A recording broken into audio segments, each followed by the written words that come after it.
show you how to make the very famous Hainanese Chicken Rice. Let's get started.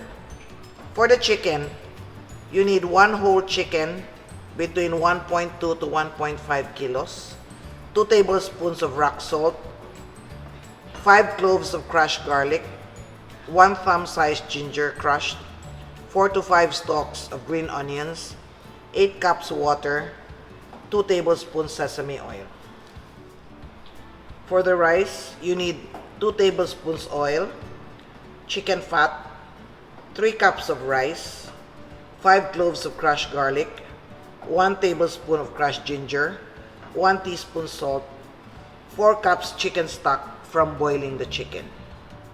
For the ginger sauce, you need 3 tablespoons of grated ginger, 2 tablespoons of chopped green onions, 1/2 teaspoon salt, 1 teaspoon sugar, 2 tablespoon chicken fat and sesame oil mixture, 2 tablespoon chicken stock optional.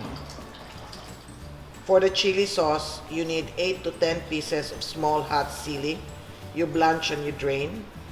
2 cloves of chopped garlic, 1/4 cup chicken stock or warm water, 2 tablespoons lime or lemon juice, 2 teaspoons of sugar, 1/2 teaspoon salt. We start by cooking the chicken. So we're going to boil water with the green onions, with the ginger, with the garlic. And then, while we're waiting for this to boil, we rub the chicken with salt. I'm using 1.5 chicken today because the chicken that I got was small.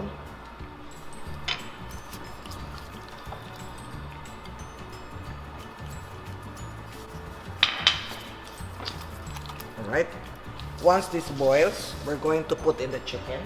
The Hainanese chicken is cooked over very low heat and then plunged in cold water. Okay, once the water comes to a boil, we're going to put in our chicken. Alright, here. Make sure that the chicken is submerged, so don't put it in a very big pot. Alright.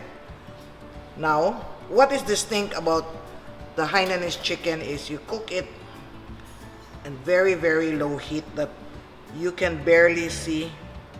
It should only be like that. See, you can see very fine bubbles, and you do that they call this poaching, but this is you have to cook this for about 45 minutes to an hour, depends on the size of the chicken. Once it's cooked, you plunge it in cold water or ice water so that the chicken stays moist, it stays juicy, and it's gelatinous. Alright? So, once I see little ripples, I'm going to lower the heat. If you have a big pot and you cannot submerge the chicken floats, you put a weight at the beginning. Okay? You watch closely, you can see little ripples of the water.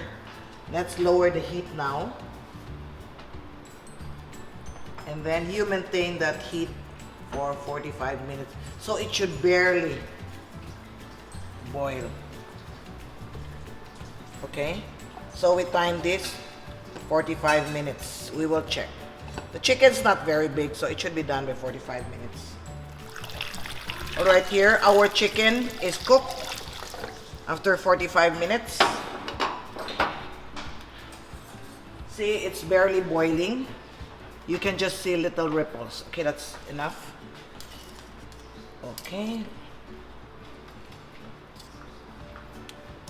Oops. And then you plunge this in ice water. Then for the soup, we're going to strain that, and we're going to use this to cook our rice. Alright? So we will cool the chicken.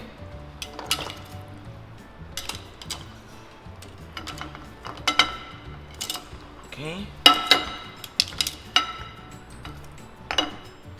Over here, this is the chicken fat. You know, the chicken are small, so I got very little chicken fat. You can get this from the butt portion of the chicken.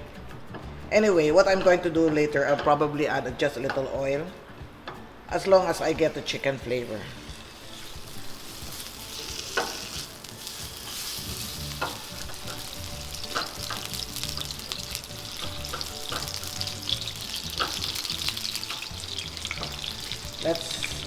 Let's make the rice, right?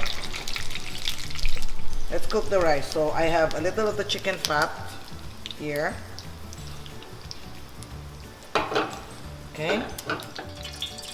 Garlic. Ginger.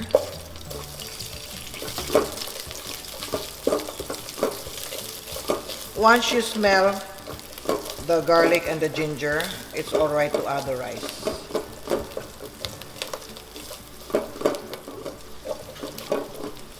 Right, then we add in the rice.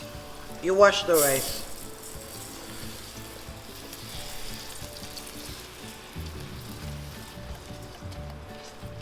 And then we add the chicken stock and the salt. And then I'm going to cook this in the rice cooker. The chicken stock is the stock or the liquid where we poached or cooked the chicken. Okay. So we have the salt here. We have here the chicken stock. Alright. And then we put the rice cooker on. This step you can omit, but this one will bring out the full flavor of the ginger and the onions. We crush this with a mortar and pestle just to extract the juices. Alright, this is enough, not too long. This is the, by the way, this is the chicken stock. I use one bowl. You have the chicken stock. You have salt. You have sugar. You have sesame oil.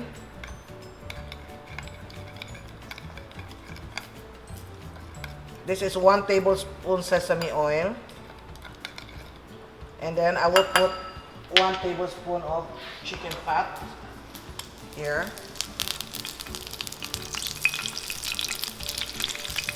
Alright. This is your ginger sauce. Alright. For the chili sauce, you mix together or put in a blender or a food processor. If you don't have one, you can just chop this. So I have your chicken stock, lemon juice, garlic,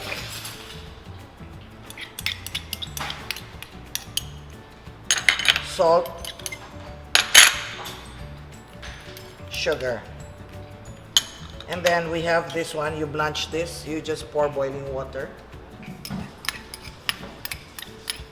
I have many recipes to share with you.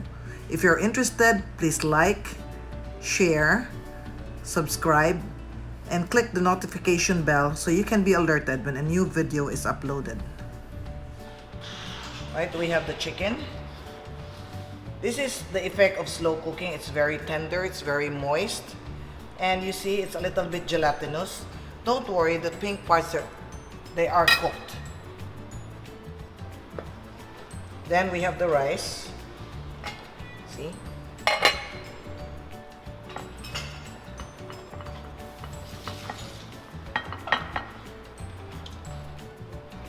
We have the chicken.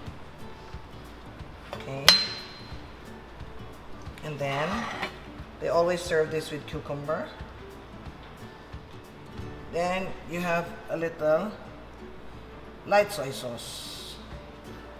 Okay. Then a little sesame oil. But you can serve the soy sauce on the side. And then you serve this with the sauce. This is your Hainanese chicken rice.